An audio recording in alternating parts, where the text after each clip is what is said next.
hate coral. I hate that color so much. That saying, I was so angry I saw red, darling, I saw coral. I detested that color until that color saved my life. It all started when I was around 8 years old, and I used to overhear the conversations between my 4 uncles and 2 brothers. They used to sit around the kitchen table and share their military stories.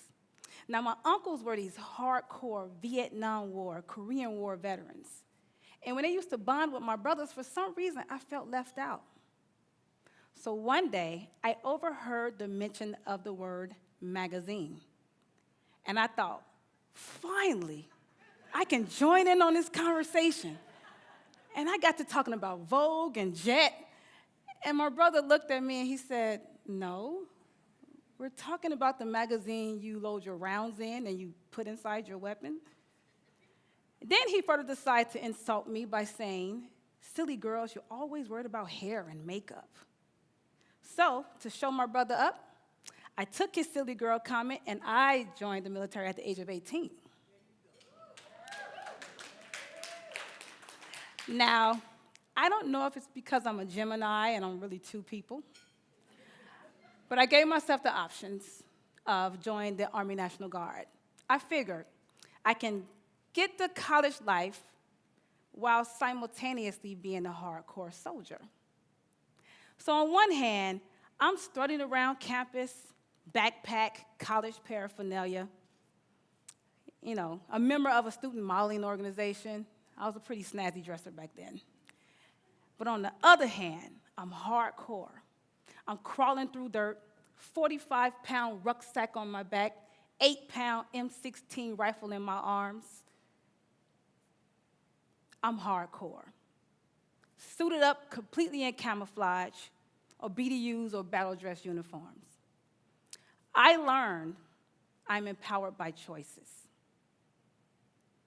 So, to illustrate how hardcore I was, there was this one exercise I used to do where I would have to cross a large field of sand. Walking across wasn't an option. I had to low crawl, elbows in the ground, belly dragging, carrying my rucksack and my weapon. Now, despite how exhausted I was, I couldn't crawl into one of those bunkers they had in the field because they were laced with TNT dynamite. It was a real war scenario. I mean, they're firing M16 machine guns at me, and a round in an M16 machine gun is this big. And they had the nerve to put tracers on them so I can actually see them flying overhead.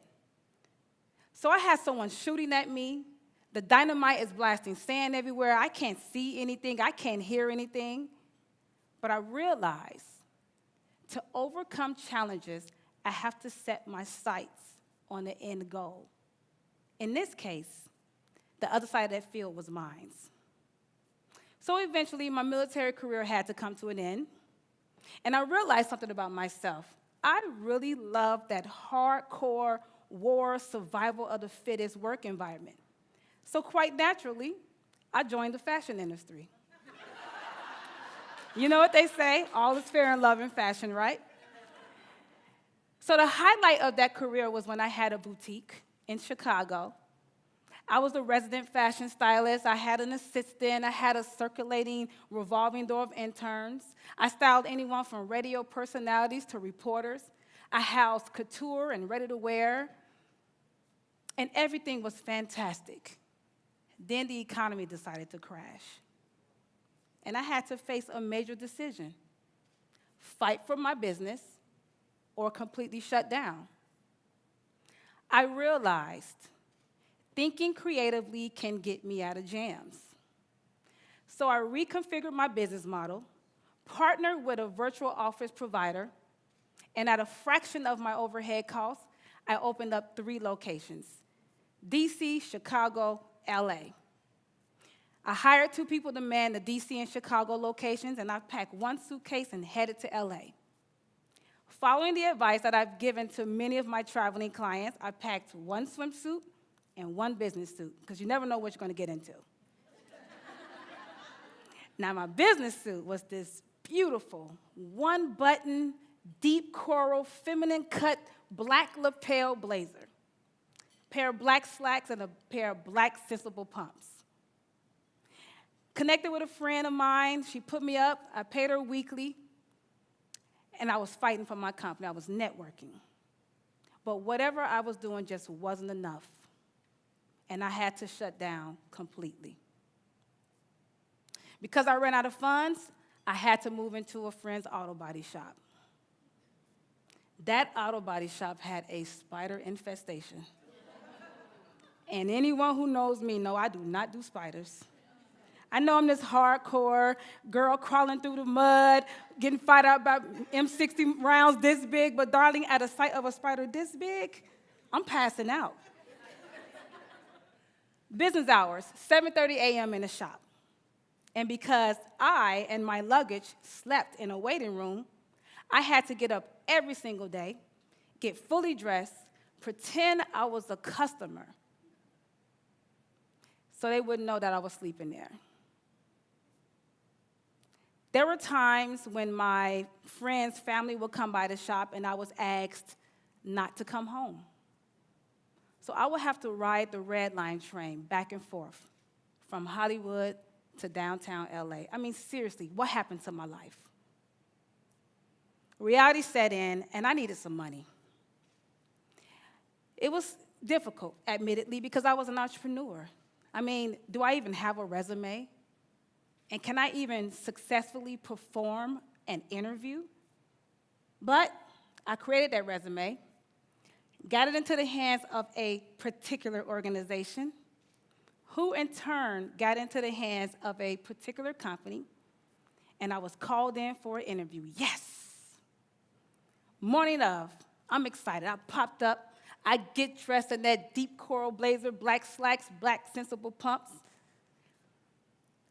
Headed out. I met with the HR rep for an entry-level position. Walked into his office, looked him in the eye, gave him a firm handshake, handed him a fresh copy of my resume out of a manila envelope I swiped from the auto body's office. Sat down and began my interview. I talked as if I was already an employee, and I was well-versed in operations. And he said, I like you. You're not entry level. You're management material. Can you come by tomorrow and meet with the director of the department? I was excited, ecstatic, proud of myself. I mean, I single-handedly promoted myself in an interview. But then my excitement stopped short. What the heck am I going to wear? Interviews tomorrow. This is a posh firm. I may run into that rep. He'll see me wearing the same thing, and I can lose out on this opportunity. I can't buy anything. I can't borrow anything. But that's okay. Next day, I get up, get dressed, put on those black pumps, black slacks, and this time, I cuffed the sleeves of that deep coral blazer, and I wore it unbuttoned. It had a contrasting inseam, and it looked like a completely different jacket. Walked into that director's office, looked her straight in the eye, gave her a firm handshake, handed her my resume from the manila envelope, sat down, and began my interview. I sold her her own company.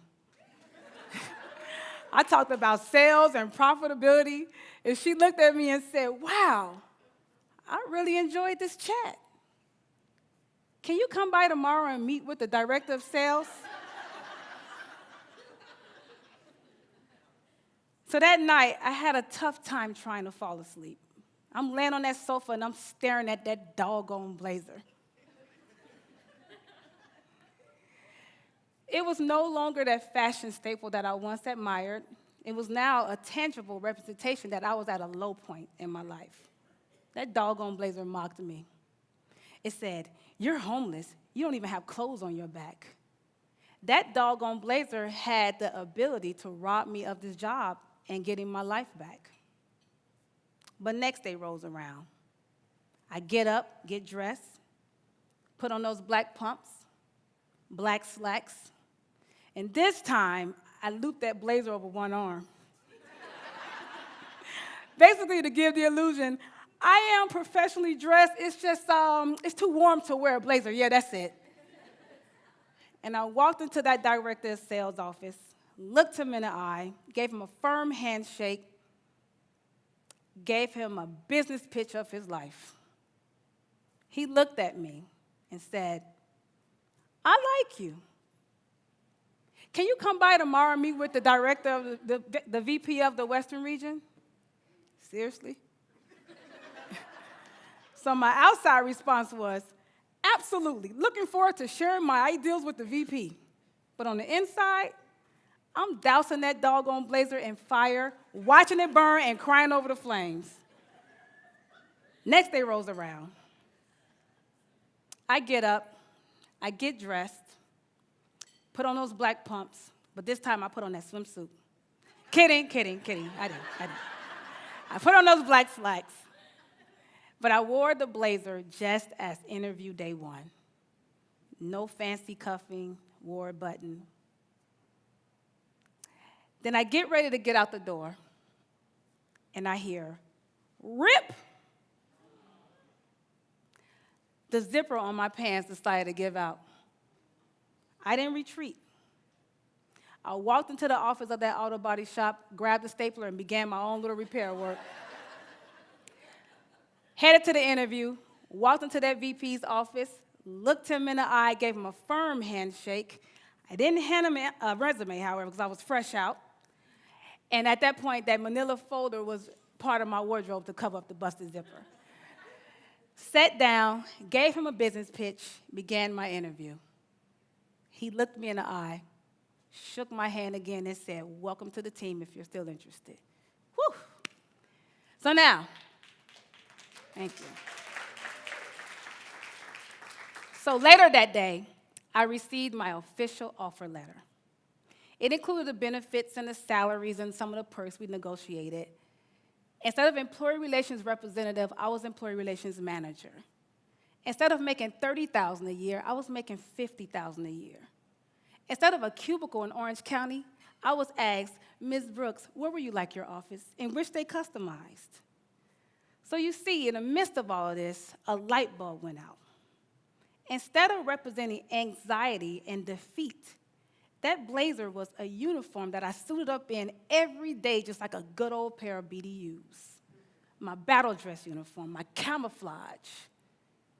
Buttoning, unbuttoning, cuffing, throwing over one arm were all empowering options that gave me the ability to make decisions creatively.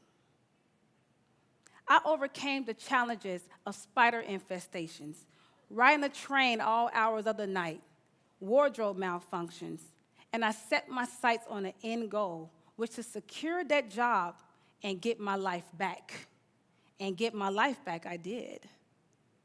Fast forward, I own a real estate investment company, but my pride and joy is my nonprofit organization, the Toni Brooks Foundation. We are a partnership between the community and the fashion industry. We serve women seeking independence through work. We provide brand new clothing for interviewing and first week on the job. And we're gearing up for housing as well as career placement through education, mentorship, and internship program. To date, we have provided nearly $76,000 in brand new clothing and makeup to nearly 1,200 female veterans, domestic violence survivors, and foster young adults.